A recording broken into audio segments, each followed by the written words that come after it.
Well, it's almost just about a week away, and our Texas State Republican Convention is going to meet. Well, what are we going to do? The most important thing is we're going to create the party platform. And that's what we're here to talk about, because it's time for some straight talk, Texas. I'm Bunker Bob Steinhagen, and this is the Bunker Bob Show.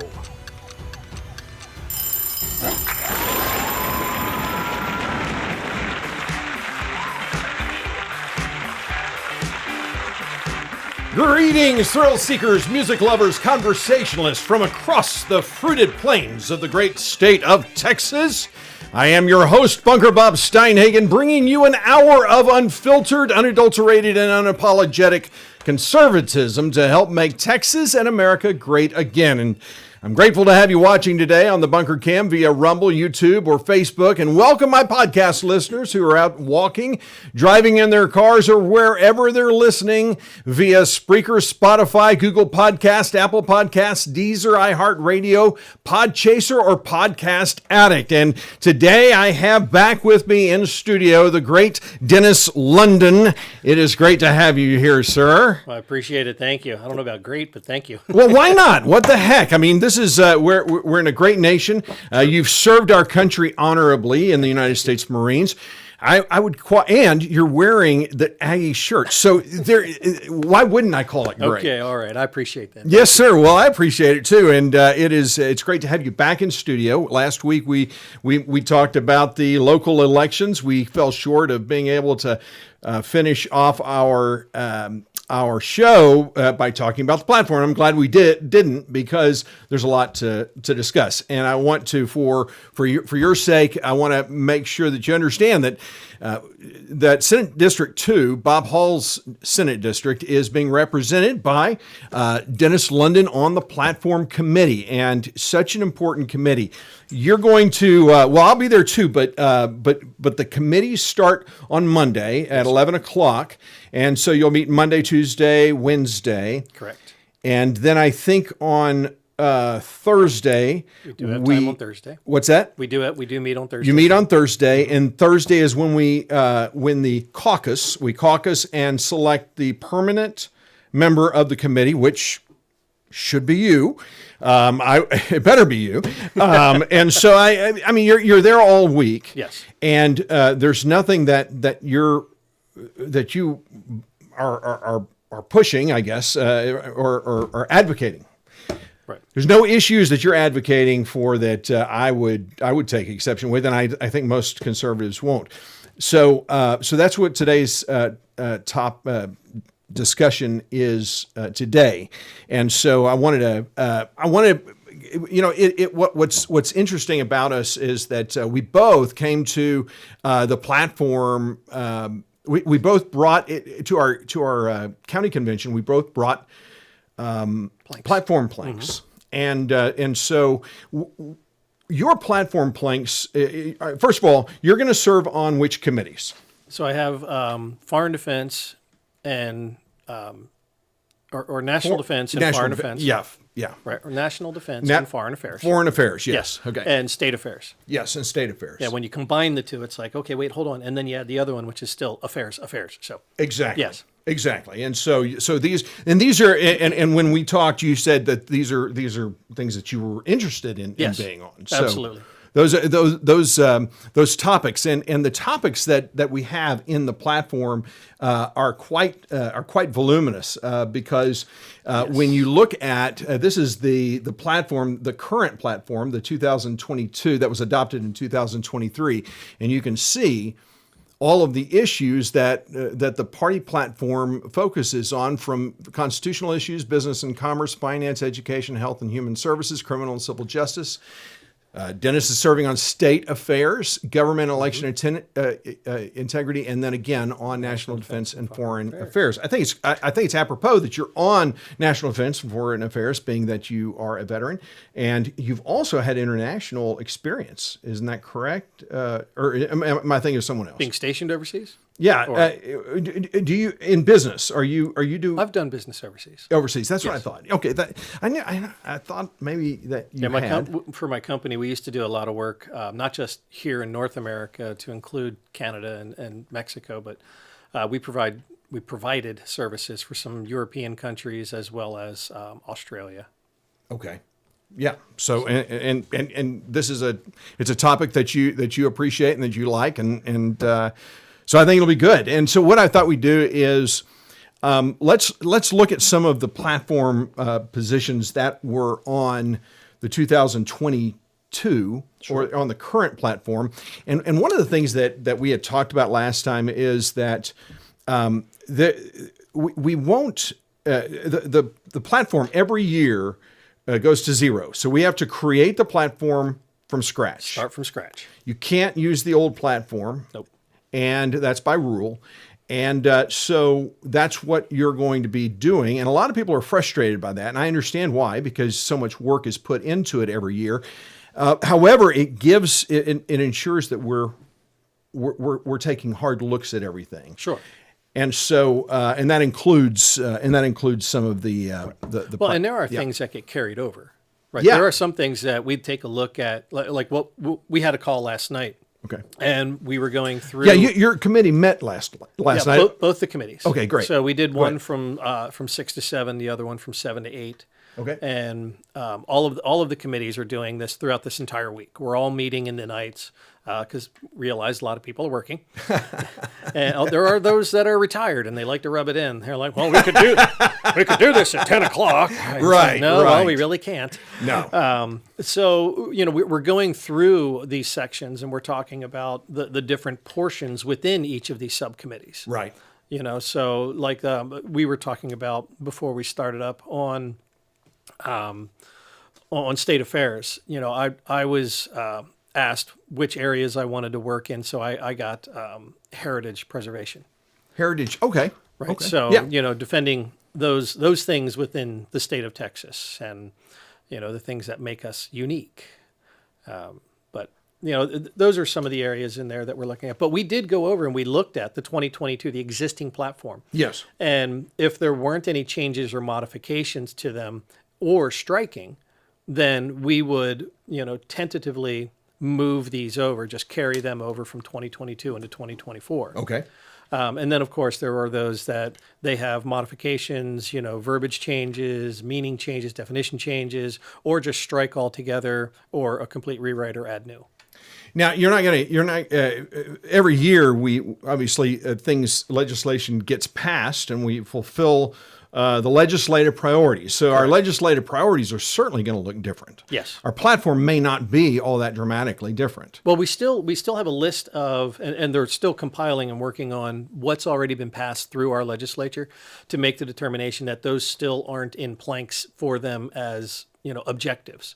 So we need to scrub those out. If it's already done, it's done. Let's pull it out of the. Well, but again, the platform is not about legislative priorities. It is about what we believe. Correct. So even though something has passed, like for instance, we believe in the sanctity of human life, even though it's passed, we're not going to take that out. Correct. It's the legislative priority that changes, right? Correct. Yeah. Yeah. We just want to make sure that we have relevant information in there, that it's still relevant. Yes. And that we're not trying to say that we're directing them to make these actions. Sure. Okay, no. The action's already been taken. We can now say that we're just going to continue the enforcement or whatever. So that we want to preserve it. Yes. Yeah, absolutely. It's so important. Yeah. And so you talked about heritage and so on state affairs, and this is from the 2022, which is preserving the Alamo. Amen. Is that going to continue to be on the platform, you imagine? Oh, yes. Yeah. It's an important issue for sure. Absolutely. What about protecting symbols of America and Texas heritage? The Ten Commandments. Absolutely. Protect the Pledge of Allegiance. Now, let me ask, because I don't know. Do kids in public schools still say the pledge? My understanding is they don't. Okay. When you have any? I can't. I guess we need to talk to my education. From what I've heard, I know it was started in I think it was the late 80s in some of the states. Golly. And here in Texas, I don't think it happened until the 90s. Dang. Okay. That's amazing. Okay. The Pledge Protection Act, in God We Trust. That's a national motto. Right. There were people that were trying to take God out of there. I'm like, well, then what would you say in what we trust? You know what's funny about the In God We Trust? It was passed in the 60s or no, 50s, I believe, and Al Gore Sr. and John F. Kennedy both voted for Really? that, preserving in God we trust. Yeah. So a lot of the people who talk about the Democrats, it's a very different Democrat party. Oh, it is. I think we've talked about that in a previous episode. Yeah. That Overton window has shifted so far.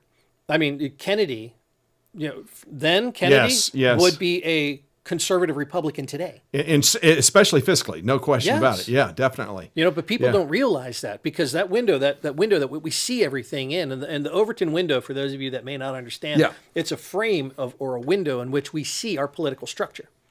And so what's on the right-hand side, the right-hand portion of that frame, is considered conservative, or that Republican aspect, more on the conservative. On that left side of the frame, we have the liberal side. And as that window has shifted, that frame has gone over, liberal has gone from just being liberal to being communist.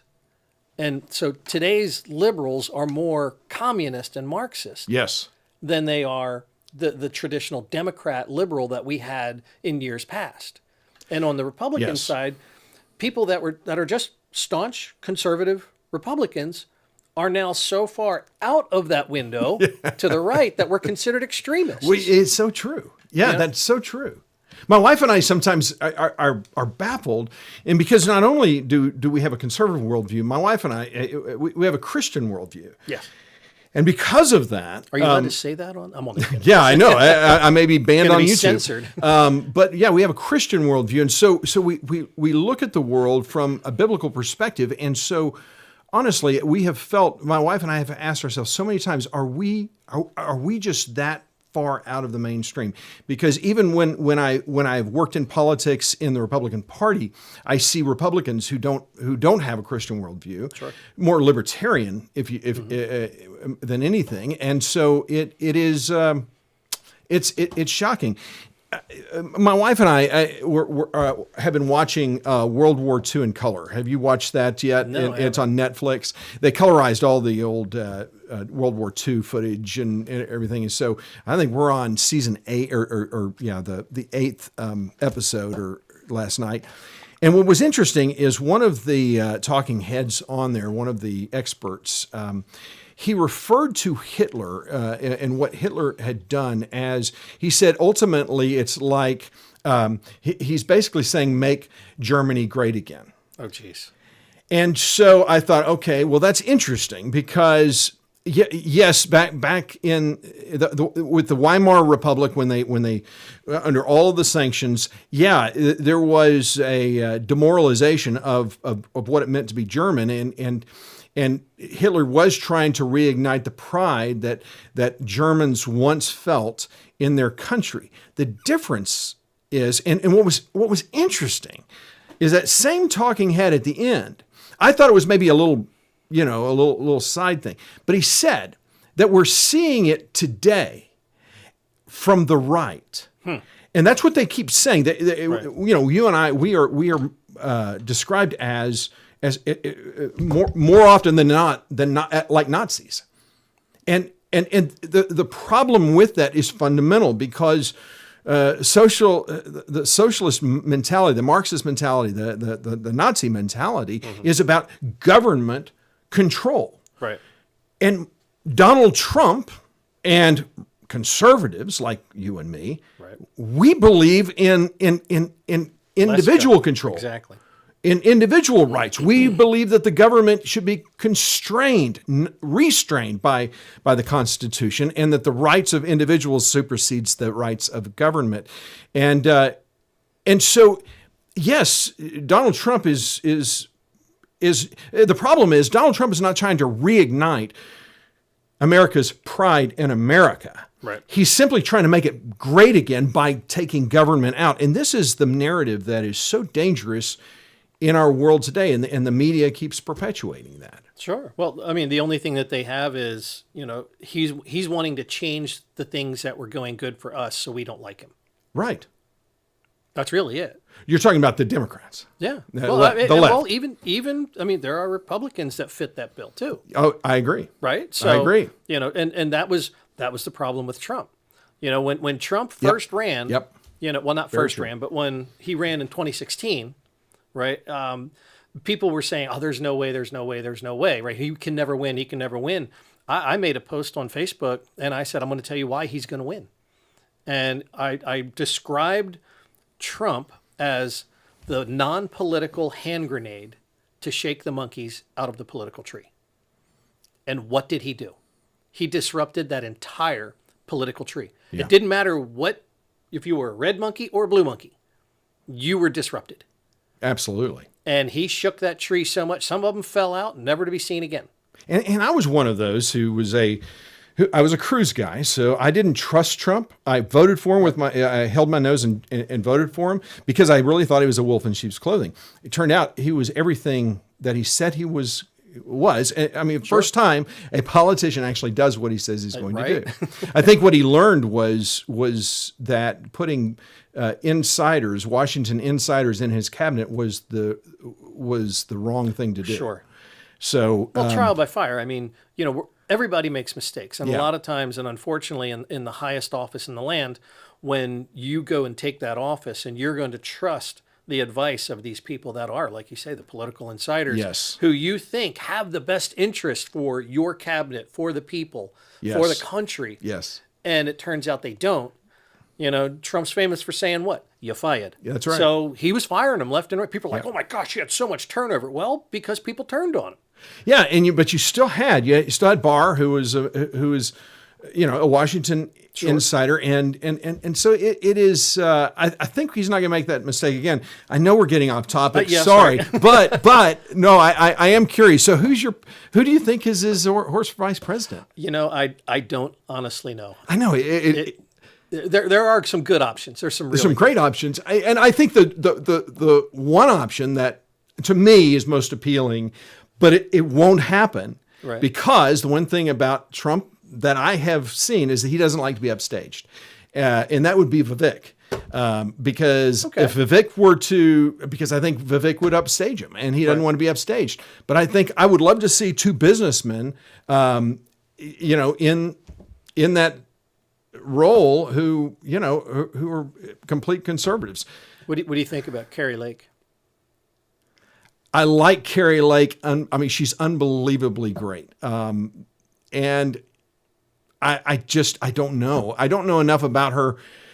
I mean, she's at all the CPACs. She says all the right things and stuff. But I would have no problem with that. I'm not Tim Scott is another. Tim Scott's a great choice. Great. Yeah. The problem is, again, I don't. Right. Is he more of an empty suit or not? I mean, and bottom line, president, ultimately, you need to have somebody who understands the fundamentals of what they believe and why they believe it. Yes. And the governing and the executive portion of it is not like a CEO of a company. Right. It's very different, and as Donald Trump has seen. But they do have to be able to go out, stand in the footsteps of, and be that representation for. Yes. So they have to be Completely completely in line. right. They have to toe that line, and they have to be a part of that whole cabinet. Because no question. It's a 1 and 2. It's like a husband-wife relationship. Yes. Right. You're absolutely right. And you have to, because if let's say one of the generals of one of the branches decides, well, that's not working, we need to go over here. Oh, let's go to the VP instead. No, you can't do that. All right. We're not playing kids versus parents. Right. And there are some people that do that. Look at what's happened I won't even talk about our president and vice president. So. You mean former Vice President Biden? Yeah. Yeah. Okay. Yeah. I wouldn't want you to have to do that. Okay. No. All right. So anyway, let's. As it was a good. I enjoyed the rabbit trail. It's fun. All right. So we've got that. Require penalties established for American or require penalties be established for any form of desecration of the American or Texas flag. I am not for that because I believe that's a form of speech. It is, but you do have the symbolistic perspective where people are looking at it saying it's the same thing as if you were to come in and burn a cross on somebody, right? And we've didn't we set laws against that? No, that's right. No. You can burn a cross. Oh, I was thinking about for more on the. You can burn a Bible. You can tear up a Bible. This is true. You could do all that. You stuff. try that with the Quran, you'll get murdered.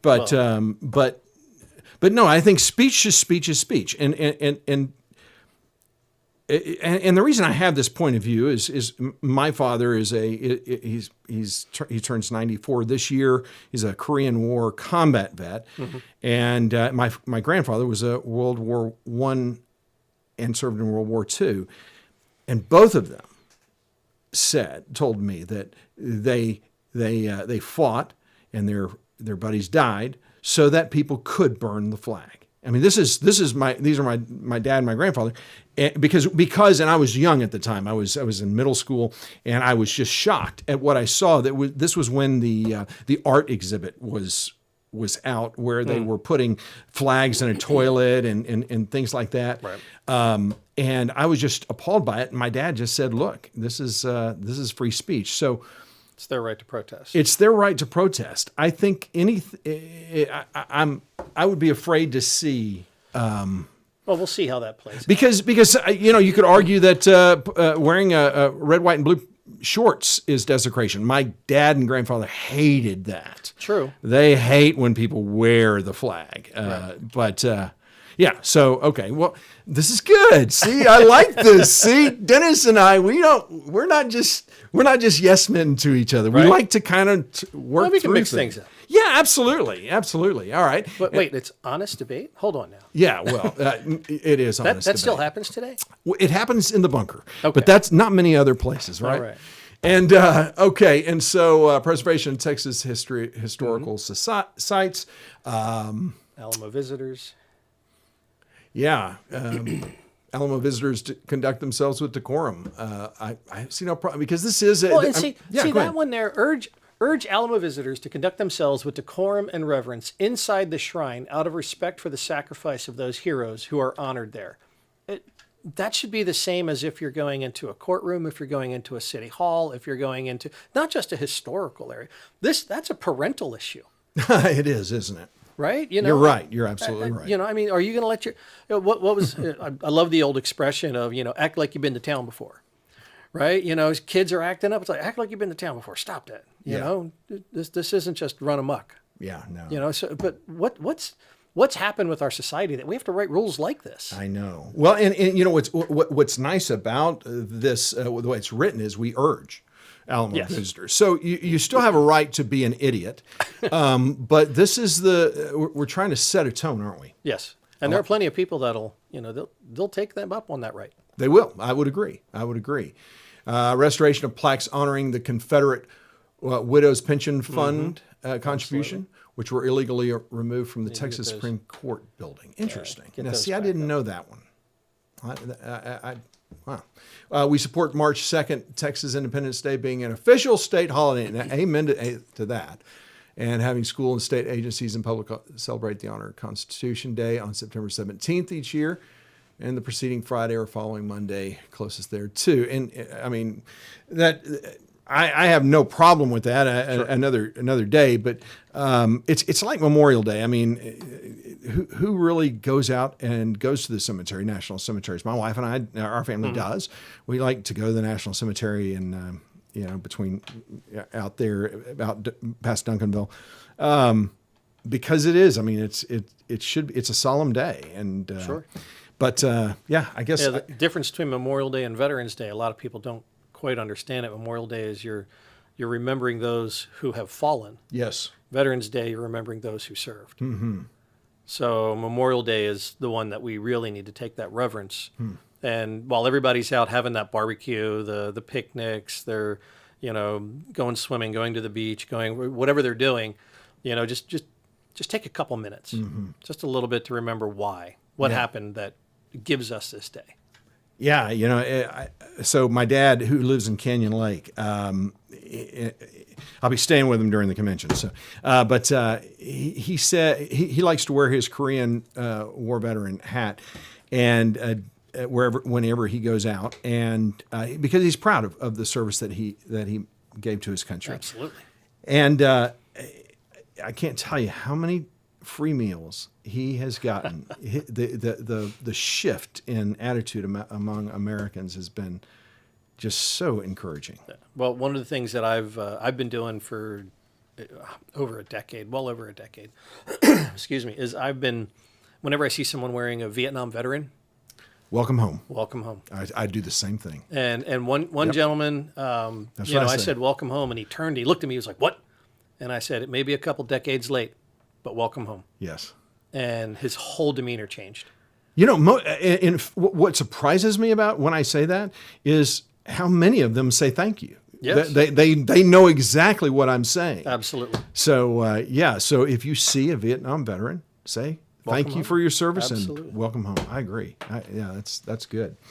All right. Well, and so then historical monuments, we believe that all historical war monuments, including Confederate monuments, be protected. It's part of our history. It is.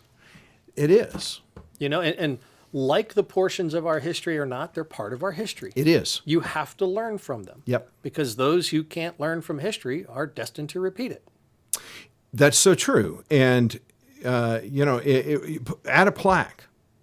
If you're offended by it, then add a plaque. Explain the problems. So I had a client in Memphis, and years ago, I went by the memorial to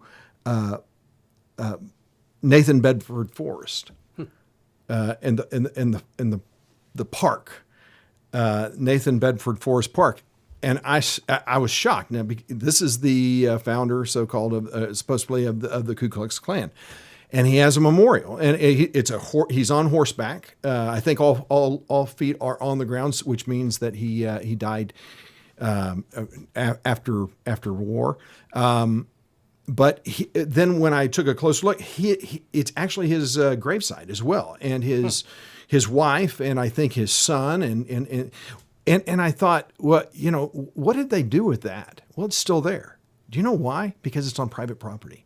So I didn't realize. Oh, wow. Yeah. So that's the only reason. And so it's ironic, isn't it, that maybe one of the ones, the monuments that I might go, okay, yeah, I can understand that one, is still standing. But the Robert Edward Lee, these monuments. I mean, he was a tremendous man. Sure. And he didn't agree with a lot of what the slavery issue, but he didn't want to see. He wanted to protect his southern, the South. And anyway, we won't. Well, I grew up in Maryland, so we used to go up to Gettysburg. We'd go down to Virginia. Oh yeah. We'd go to Williamsburg. We went to a lot of those famous battle sites. Oh yeah, yeah. And so we got to walk the grounds of a lot of these historic battles in these areas, and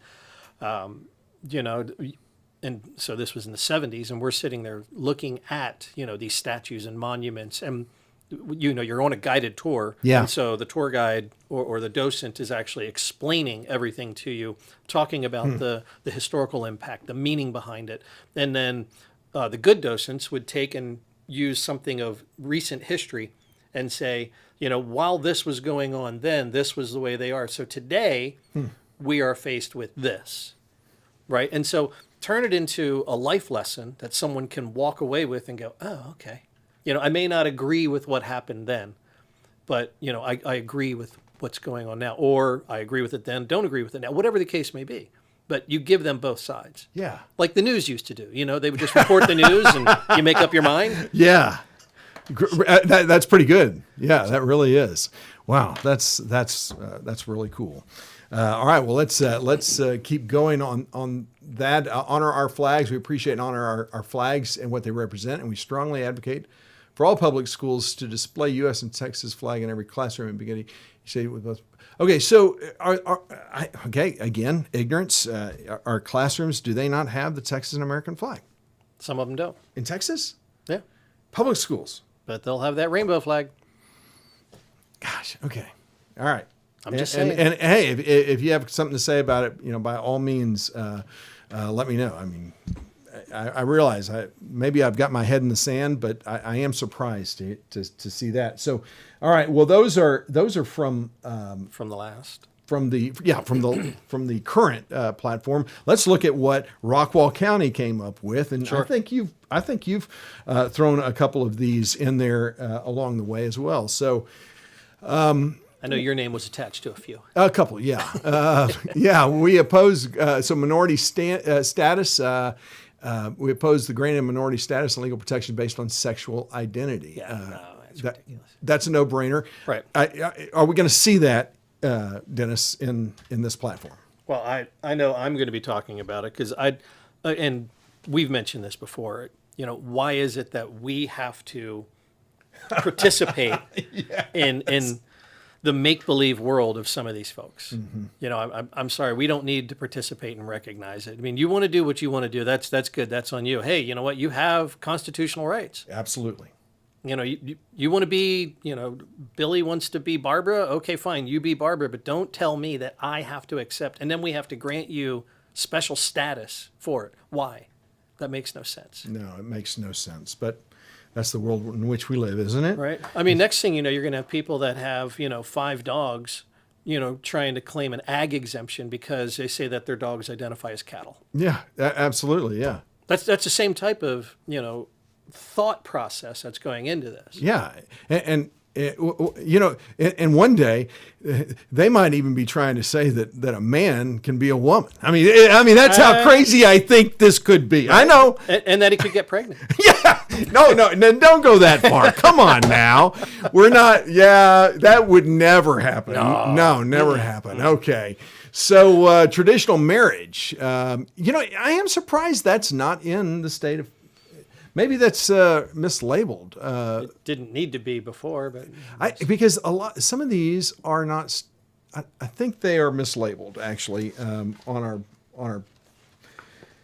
our platform because I think these are in the. I know that they are. So maybe it's Health and Human Services. It's probably under Health and Human Services. Yeah. So, yes, I don't think that's one, but marriage officiation, okay, protecting life. See, all of these are, I don't think these are state affairs, but all of these, Unborn Child Protection Act, pro-life, proper use of, okay. That's state affairs. That's state affairs, okay. Proper use of funds. We support the state of Texas being required to use state funds for their originally intended purposes designed by the voters of the state of Texas and restrict diverting them to the general fund. Quite a few got on board with that one, submitting that. So what do you feel like that's going to be in this? Oh, I'm going to be pushing for that one. All right. Very good. Texas registering on bills. We support Texas legislature offering alternative sites other than Capitol Lawson for registering petitions and testimony on bills. Now, Erica Jordan, she spoke about this during the county convention the county convention. So I'm a little fuzzy on the specifics of why this is necessary. Does the state not have a portal to do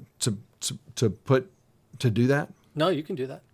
Okay. So I'm not sure if there was something specific about it or there's got to be. I don't know. I need to reach out to Erica. I'm sure she has can help me understand that one.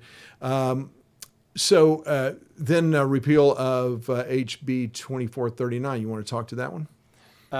Which one is 2439? Severely restricted governmental entities, especially cities, from adopting or enforcing the use of building products or materials in residential. Oh, and commercial restriction. Yeah, that's that. So this came up because the state basically passed a law that said that cities cannot regulate the way commercial buildings look in their architectural standards. And so, our little city of McLennan Chisholm, and I think Mike Donegan is the one who originally, the late Mike Donegan, he's the one who submitted this.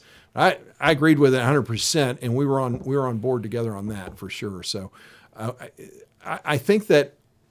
I think the reason, it's amazing to me that builders and developers are given so much carte blanche that their restrictions are so minute. So anyway, yeah, I hope we can do that. Allowing them to do whatever they want to do. Yes. So this speaks to the like what you were talking about earlier about not if something is a legislative idea that we're trying to push, because I was talking about the platform, and so it's these kinds of it's these kinds of things that I'm not sure are best suited for the platform. I would rather see these as part of legislative priorities. But sure. Anyway, maybe I'm getting too granular. That's fine. That's right. Won't be the I'll first have a time. few days to argue these. All right, we oppose unfunded mandates imposed by state on local governments. Amen, amen, and amen. Amen. You think we're going to pass that one? I sure hope so. Yeah, I think so too. All right, now this is my favorite. Because I submitted it. Get rid of daylight savings time. Right. I haven't heard. What's funny is it's so few people have. When I proposed this, I was expecting pushback. No one pushed back. Not a one. Everybody was all for it. I was like, okay, well, that's good. So I'm not crazy on that. I'll see how this one flies in the subcommittee. Yeah, that'll be interesting. Now I'm gonna be jumping to different committees all week and trying to get a sense, because I'll be doing a morning show and an evening show, kind of summarizing what I've seen and what I've experienced. Hopefully you'll be able to join me If I can break away, on yeah. some of those. But it'll be before or after the committee. So Okay. just so you know. But anyway. Yeah, so I'm looking forward to seeing what happens in there. Marriage, okay, that's again not state affairs. Prohibition of taxpayer funding for sex transformation. There we go. And so that's one that I submitted.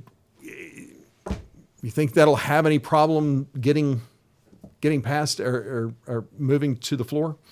It shouldn't. Okay. Yeah, and so again, we didn't explain the process. Right. The process is the platform committee. You guys create Right. your proposed platform planks, and then it goes to the floor for considerations by all of the delegates. We all get a Scantron sheet. We look at each one, and we get to say yes or no. We do like it or we don't like it. Mm-hmm. Before that happens, we also can debate, Yes. which is. That sometimes gets fun. Oh my gosh, it's the most fun at the state convention. So if you plan to watch, the RPT has a great feed that you can plug into, and I'll be talking about it. But watch that debate, because that is fun. It is. I mean, the use of Robert's rules is the most fun part of it, because there's so many parliamentary issues that go on. And I think we maybe get to maybe 6 or 7 platform planks, just because, there's so many people who want to speak on it. You can only have 3 per. 3 for, 3 against. 3 for, 3 against, and typically throughout it, there's a point of information, point of order. There's so many things that go on. And I got to tell you, Matt Rinaldi is probably one of the best at doing it, and I hate to see him go. Yeah, he did a great job. But anyway, so so when I said, do you think it'll reach the floor? That's what I'm talking about. Yeah. Increase foster care funding. Now this is kind of there is a group that is kind of pushing these kinds of state affairs. And this may not be a state. That's not a state affair, is it? No, it's not. All right, so we're going to move on. But preserving her. Okay, we're going back to the historical monuments. Yeah, some of these are repeats. Yep. Opposing kill switch mandate and Biden infrastructure deal. You want to speak to that? We had a brief discussion about that last night. Really? And pretty much everybody's like, oh yeah, this is going forward. Oh, really? Okay. Excellent. Well, I'm glad to see it's going for more than just Rockwell County. Oh yeah. Yeah. This is that right there. That's something that everybody's like, what, a kill? No. We all these high speed pursuits. No, high speed pursuits happen because you typically don't have the right repercussions. Yes. You allow them, and then when they get caught, they go away for 6 months and they're out. No, you need to make it a bit more severe so that they don't want, you got to reduce the recidivism, right? You want to get that down. They don't want to keep going back after doing this time and time again. No. And then they're watching movies like Fast and Furious and all this other stuff thinking, hey, I'm going to Tokyo drift around the corner on, no, you're not. Well, in fairness, I tend to believe that laws don't prevent crime. They don't deter. It's kind of like the death penalty argument that's always made. Well, the death penalty doesn't deter crime. No, it doesn't. It's not the purpose of it. It's a punishment. That's the point.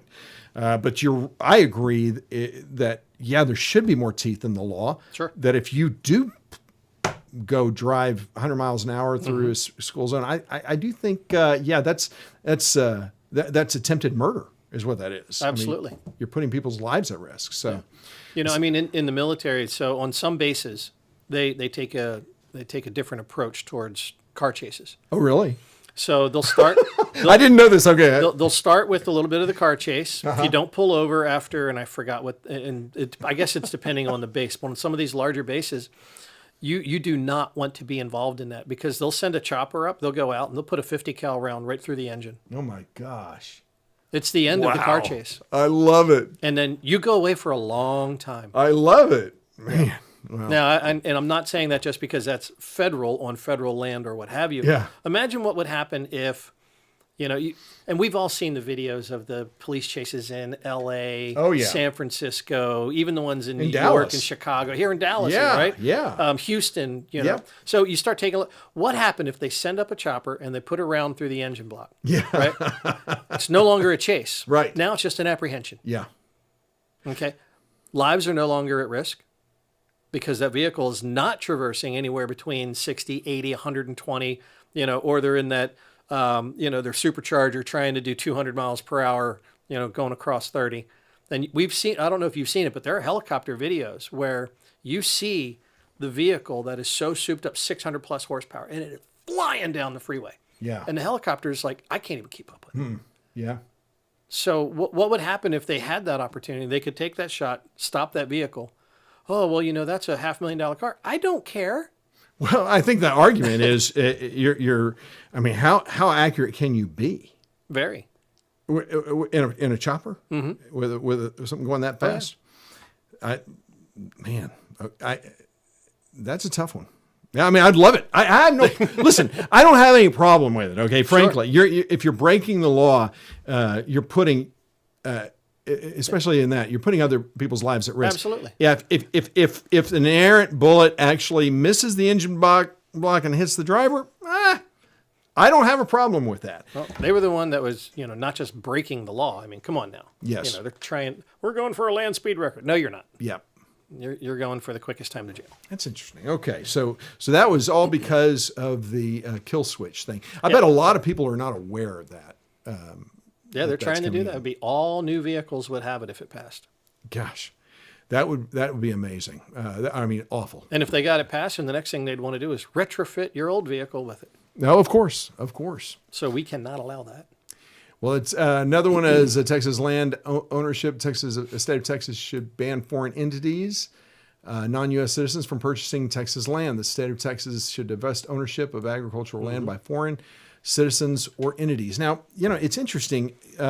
So I'm a Milton Friedman guy. So I read a lot of Friedman, and one of the things, the arguments was, what about this kind of thing? And Friedman, because he's a free market guy, he said we shouldn't have a restriction on that.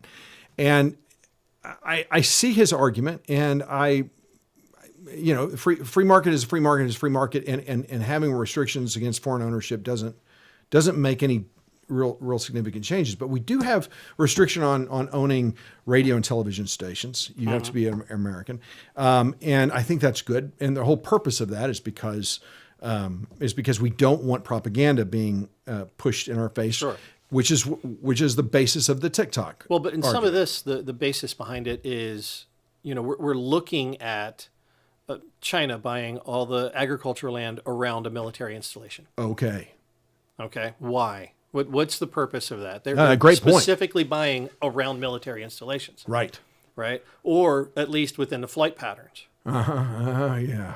Okay. I mean, these are just some of the things that you have to think about. So No, I agree. Now, do you Yeah. make a discerning statement, or do you add in there or put something in that says, foreign entities or citizens from owning, land or property surrounding military installations or government entities, or you have different areas that you can put that, right? But if you're going to do that, then they buy up all this other place. I mean, every time there is a major catastrophe, let's take a look at the Panhandle wildfires. Yeah. Okay. People are already being told or being offered money for their burnt up land. And it's, from governments, foreign entities, People are trying to swoop in and buy it.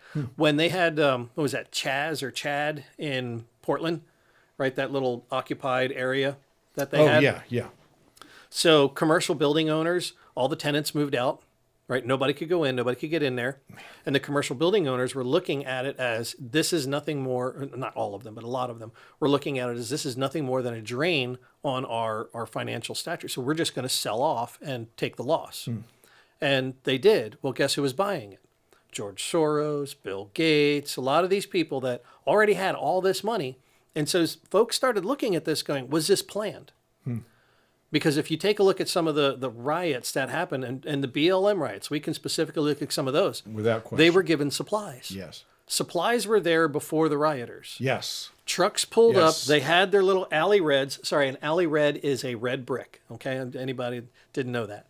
I didn't know. You didn't know that? Alley red. It's called an alley red. So it would be a red brick, right? Okay. So, and this may I don't know. This may be an East Coast thing. I don't know. So in Baltimore, we had what we called alley reds, and so it's just a red brick.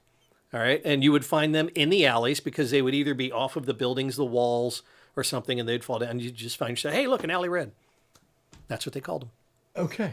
Wow. All right. See. Anyway, so this is an educational program. Yeah, but they had bricks, they had rocks, they had backpacks, they had tents.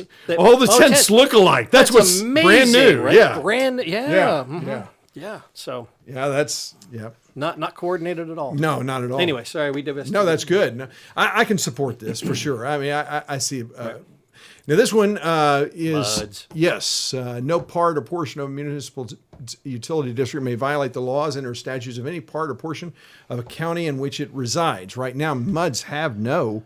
I mean, basically, they are they're a city unto itself. They're I mean, they have so few restrictions, Right.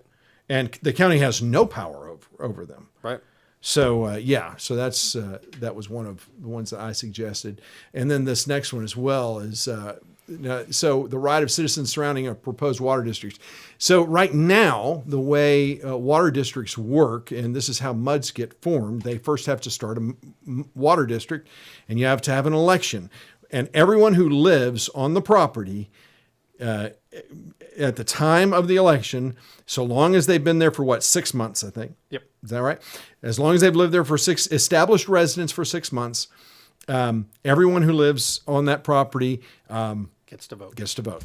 And so, how many people? We had several MUDs voted on recently, right? I think you were the one who was telling me how many people voted in each of those elections. Yeah, one in each one, and because they put someone on it, and yep, they buy the property. Yep.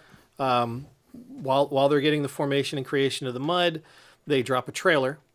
They hire somebody to live there. Yep. The person lives there for the requisite time, and then when the bond or the measures or anything comes up to vote on it, and you can take a look at those votes. You know, it's one person. One person votes for the passage of the bonds. One person votes for the passage of the board of directors. Yep. And every single it's 1-0, 1-0, 1-0, 1-0, 1-0, all the way down. Yep. And you can go back and take a look at past elections. It's surprising. And that should be criminal. It really should be because of the impact to all the surrounding areas. No question. And so the neighbors who are around them, they're the ones who basically get hosed. Yeah. And and this is something that the legislature should definitely pass. I mean, I talked about it during the last session. I was talking about it with people. I said, why is this something that we're not aware of already? Why do we not see this? And when I brought it up, I brought it up with councilmen. I brought it up with county commissioners. And they're like, no, that's not right. Look, here it is. And I pull it up on my phone and I show them and I say, this is it right here. And they're going, oh, wait, that's wrong. Yes, you're right. It's wrong. This should not be like that. Well, and it was interesting because at the county convention, at our precinct convention, actually, where when you were there, Sherry, your wife was there, but at the precinct convention, we also had Katrina Pearson is in our precinct, yes. And so when I brought this point up, she actually said, "Well, they can't do that now?" I said, "No, right now there is no law that protects the surrounding areas. And so, no candidate or elected official knows all the laws or all the rules. So There's way too many. yeah, there's way too many. So I'm not in any way criticizing Katrina. I'm just simply saying this is an issue that needs more awareness because Houston has, I don't know, almost 80 something percent of MUDs. Houston is exhausted from them, Wow. and now they're coming here. Sure. And it Well, is. I found out an interesting fact, and I was asking some of my friends who live up in the McKinney area, in the Frisco area, and I said, you guys had a big building boom, and Yeah. all the developers were going north. They were following like 635, just going up. And they said, yeah, everybody came up here, they were doing this, and then they raised the cost of the land. And the developers looked at it and went, well, maybe we should try another direction. And so then they all started heading east. And I said, so it's your fault that they're all coming out here. Yeah, Right? it is their fault. Yeah. And because I was sitting there thinking, I'm like, there's plenty of land. They didn't run out of land to develop. Right. What stopped them? And Yeah. it was people raised the cost. Yeah. They Yeah. started asking for a lot more. And I was like, holy cow. No question about it. Okay, so that's this is another the stems and fetal harvesting that is not Right. state affairs, but again, hopefully those will get continued. Protecting citizens from involuntary apprehension from outside government. So this was an interesting one that we actually. It actually came to the floor because we were because I'm on the committee on the resolutions committee. We weren't really sure what that was. So, do you recall this? That was the one for kids being taken for gender transition. Yes. Yes. All right. Support the prohibition of outside government. So we're talking about like California saying that they will they'll take a child Yes. who wants to transition or thinks they want to transition, and then they'll make them a ward of the state in California, basically just Yeah. snatching them from Texas, if Yeah. you will. Isn't that something? So that was an interesting. Yeah. In planned funding for Planned Parenthood, that's taxpayer funding. That Right. is state affairs. Yeah. In vitro, that's, think that's Health and exception Services. for Yeah. Texas practice of law. Okay. Now this is one that, man, I get. I love. I don't know. Did this pass? I don't know that it passed. I think it failed. All right. So I think this one failed, but I believe that if you can pass the bar exam, you should be able to practice law in Texas. That's basically what Right. that one's saying. I don't think it passed.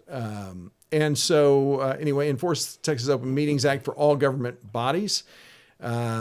Written minutes, audio and video recording of closed door sessions, and allowing taxpayers to seek limited civil penalties for those who violate Texas Open Meetings Act. We believe an open meetings violation should be an affirmative defense to a charge of disrupting a public meeting. Again, written by me because we've had some abuse. Fully fund the Texas Rural VFD Assistant Program. That's the Volunteer Fire Department. Texas A&M Forestry Service right now is where you find that. That's Erica Hatfield, right? Yeah, that was a good one. Clean hand rules for party officers. So this is... So that's in party rule. what's that? That's Party party rules. Yeah, you're right. Okay, so these are party rules. Okay, so I'm going to move on. National Defense. and National Foreign Defense. Affairs. There we go. Sanctuary cities. Yeah, you want to talk about it? Yeah, we just want to make sure that there's no funding, state or federal, going towards anybody that wants to proclaim themselves to be a sanctuary city. Amen. It's like you want to make that declaration? Great. You just stopped all the funds that you thought you were going to get. Absolutely. Immigration system, chain migration and diversity visa lottery should be eliminated. Yes. So we're trying to stop that. We're running out of time. So U.S. sovereignty, we support U.S. sovereignty, including protection of Protecting our sovereignty. borders. Yes, Amen. this is the key. Obviously, support Israel. Now, the national platform is big on that as well, and that's from 8 years ago now. Taxpayer funding of illegal immigration, Texas border security. Yeah, a lot of these are going to be duplicates. Yep. Deporting illegal aliens, and then again, Israeli sovereignty. Yep. Yeah. So good stuff. You got a lot. You got a lot of work. This is Yes. This is a lot of people don't understand how much is involved. You're not talking about. I mean, you're going to be looking through stacks of paper. Oh, yes. And you got to sort it, make sure it's in the right committee, make sure.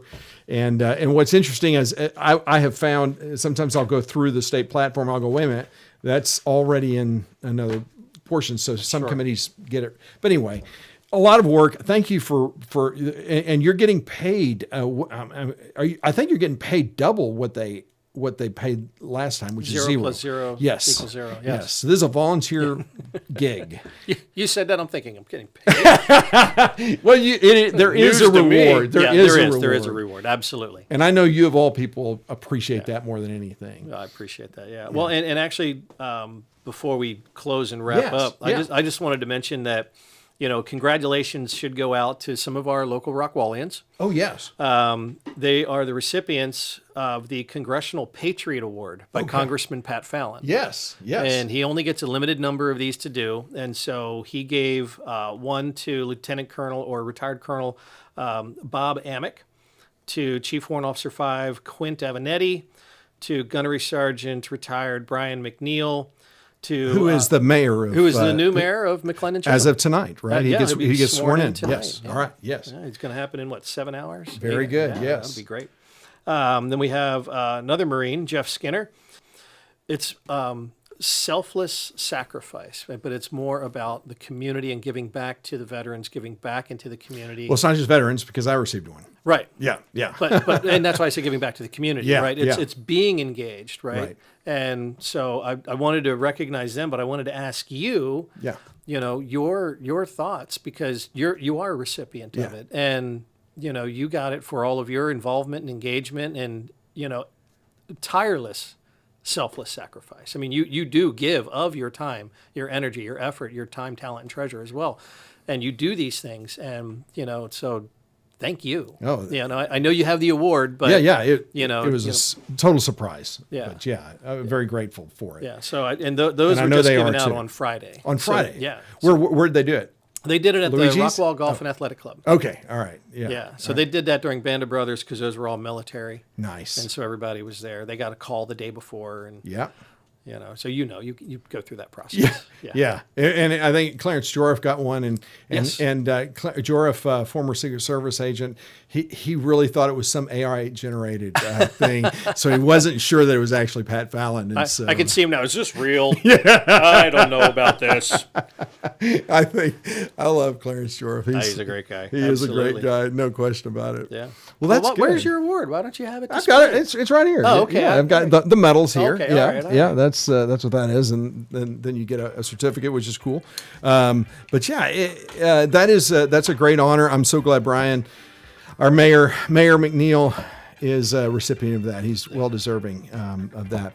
Dennis, thank you again for doing this. Oh, thank you. And this will probably be the last live show that I do until the convention. I'm finishing up the edits on the county commissioner candidate forum with the two guys running in the runoff. Hopefully have that on Thursday and have that posted. But I'll be broadcasting from San Antonio and be doing a morning and an evening show. So hope that you'll be able to join me then, and hopefully grab a few people that you've heard from before that you know well, like Dennis. Do want to. So I do want to make sure that if you have any questions or comments or anything like that, please send them my way, bob@bunkerbob.com. I'm glad to answer any questions that you have. I appreciate you being with me, and we will see you next time. Blessings to you all.